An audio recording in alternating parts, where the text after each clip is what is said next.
बिस्मिल्लाहिर्रहमानिर्रहीम। तमाम तर तारीफ़ें उस अलीम के लिए जिसने अपनी इल्म व हिकमत से ज़माने में उजालों का तारुफ़ करवाया और रूह इंसानी को इल्म जैसी हसीन रोशनी से रोशनास करवाया।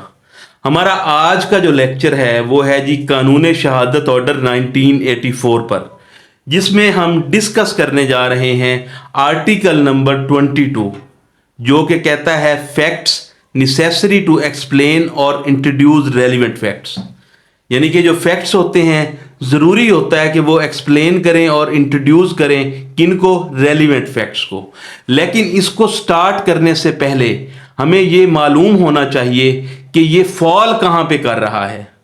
तो आर्टिकल नंबर 22 हमारा फॉल करता है आर्टिकल नंबर 18 से लेकर आर्टिकल नंबर 69 के दरमियान, जो कहते हैं कि ये सारे फैक्ट्स जो हैं ये रेलिवेंट होते हैं। अब इस पूरे आर्टिकल को पढ़ने से पहले अगर हम इसके इसेंशियल्स निकाल लें और इसे थोड़ा तोड़ लें तो ये हमारे लिए बहुत ही आसान हो जाएगा। इसलिए हमने इसके इसेंशियल्स जो हैं वो निकाले हैं। 5 इसेंशियल्स हैं इसके, जो रेड मार्कर से लिखे गए हैं। नंबर 1 एक्सप्लेन और इंट्रोड्यूस, नंबर 2 सपोर्ट और rebut, number 3 establish the identity, number 4 time और place, number 5 relation of parties. अब एक एक करके हम इनको एक्सप्लेन करते हैं, एक एक करके हम इनको समझते हैं, तो ये सेक्शन, ये आर्टिकल हमारे लिए समझना बहुत ही आसान हो जाएगा। एक्सप्लेन और इंट्रोड्यूस, इसका क्या मतलब है जी? एक्सप्लेन, जैसे मैं कहता हूं पेपर हमारा आता है और उसमें लिखा हुआ होता है एक्सप्लेन द फॉलोइंग टॉपिक, ठीक है, या इंट्रोड्यूस यूर सेल्फ।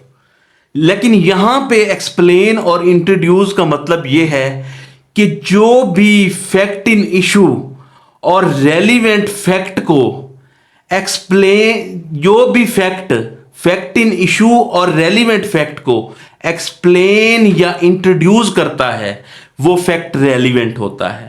जैसे कि एग्जाम्पल, ए ने क्या किया है जी? चोरी की है, और चोरी करके उसने सारा सामान जो है चोरी का अपनी बीवी को दिया है और ये स्टेटमेंट पास की है कि ये आपने किसी को नहीं बताना। लेकिन सी जो है वो साथ ही खड़ा था, उसने देख लिया। अब सी की जो स्टेटमेंट है, सी जो आके एक्सप्लेन करेगा और इंट्रोड्यूस करेगा तो वो क्या होगा? रेलिवेंट होगा और उस पर कोर्ट ऑफ लॉ में एविडेंस दी जा सकती है। इसी तरह दूसरे इसेंशियल पे आ जाएं, सपोर्ट और रिबट। सपोर्ट का क्या मतलब है? जैसा कि मैं कहता हूं कि हमारा आर्टिकल नंबर 19 जो है वो रेस्ट जस्टाई के मुतल्लिक है। अब इस फैक्ट को, इस स्टेटमेंट को मैं प्रूव करने के लिए कुछ सपोर्ट लाता हूं। सपोर्ट कैसी लाता हूं? मैं बेयर एक्ट उठा के लाऊंगा, मैं कुछ केस लॉज उठा के लाऊंगा। यानी कि इस फैक्ट को सपोर्ट करने के लिए कुछ और फैक्ट्स जो आएंगे वो क्या होंगे? वो रेलिवेंट फैक्ट्स होंगे।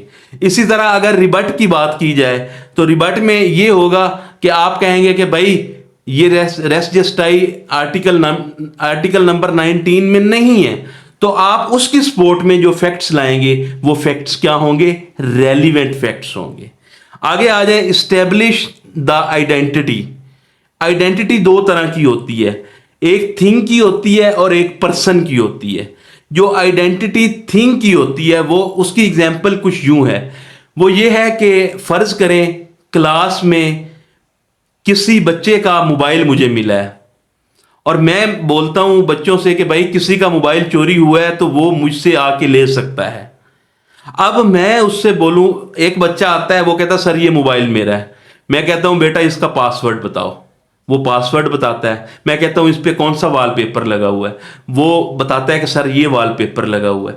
अब वो जो भी मुझे फैक्ट्स बताता है उस मोबाइल के रिलेटेड, उसकी आइडेंटिटी के रिलेटेड, वो सारे फैक्ट्स क्या होते हैं? रेलिवेंट होते हैं। इसी तरह जो पर्सन की आइडेंटिटी होती है, आइडेंटिफिकेशन परेड जिसे हम कहते हैं, कि एक बंदे के सामने एक मर्डर हुआ है, यानी कि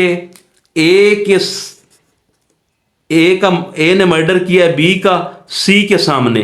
अब सी ने जिंदगी में पहली बार ए को देखा है। सी ने क्या किया है जी, जिंदगी में पहली बार ए को देखा है।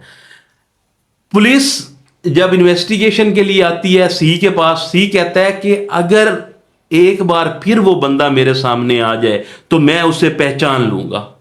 तो फिर पुलिस क्या करती है, पुलिस उससे उसके खतोखाल लेती है उस बंदे के। वो कहता है कि उस बंदे की इतनी हाइट थी, उस बंदे का रंगत ये थी। उससे पुलिस खतोखाल लेके 7-8 बंदे उसके सामने खड़ा कर देती है और कहती है बताओ इसमें से वो बंदा कौन सा है। तो ये जो आइडेंटिटी है ये भी क्या होती है, रेलिवेंट होती है। इस्टेब्लिश द आइडेंटिटी क्या होता है जी, रेलिवेंट फैक्ट होता है और इस पर एविडेंस दी जा सकती है। इसी तरह आ जाए टाइम और प्लेस, कि किस टाइम पे मर्डर हुआ था, किस जगह पे मर्डर हुआ था, तो ये भी क्या है, रेलिवेंट फैक्ट्स हैं और इन पर भी एविडेंस दी जा सकती है। और आखिरी आ जाए रिलेशन ऑफ पार्टीज। पार्टीज का क्या रिलेशन होता है आपस में, जैसे मियाँ बीवी का रिलेशन। मियाँ बीवी का क्या रिलेशन होता है, बीवी कहती है कि बीवी जो मेंटेनेंस का दावा कर देती है, अब मियाँ कहता है ये तो मेरी बीवी है ही नहीं। अब बीवी क्या करती है, वो तस्वीरें ले आती है शादी की, ठीक है जी, वो कहती है मैंने मैरिज को रजिस्टर करवाया हुआ है, वो डॉक्यूमेंट्स लाती है। तो वो जितनी भी चीजें प्रूव करने के लिए लाती है वो सारे ही क्या है, रेलिवेंट फैक्ट्स हैं और उन पर एविडेंस दी जा सकती है।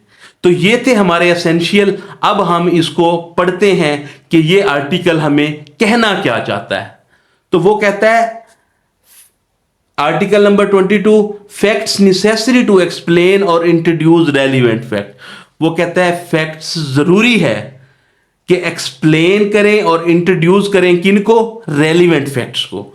वो कहता है फैक्ट्स नेसेसरी टू एक्सप्लेन और introduce a fact in issue और रेलिवेंट फैक्ट, यानी कि फैक्ट जरूरी है कि फैक्ट एक्सप्लेन करें या इंट्रोड्यूस करें किनको, फैक्ट इन इशू को या रेलिवेंट फैक्ट को, और विच सपोर्ट और रिबट and inference suggested by a fact in issue और रेलिवेंट फैक्ट, या फिर सपोर्ट करें या रिबट करें किनको, सजेस्टेड फैक्ट्स को, फैक्ट इन इशू और रेलिवेंट फैक्ट पर, और विच इस्टेब्लिश द आइडेंटिटी, या क्या करें, आइडेंटिटी को इस्टेब्लिश करें किसी चीज की या किसी पर्सन की, हुज आइडेंटिटी इज रेलिवेंट, जो वो आइडेंटिटी होगी वो क्या होगी, रेलिवेंट होगी, और फिक्स द टाइम और place at which any fact in issue और रेलिवेंट फैक्ट हैपन, या जिस टाइम और प्लेस पे वो फैक्ट हैपेंड हुआ है वो भी क्या होगा, रेलिवेंट फैक्ट होगा, और which shows the relation of parties by whom any such fact was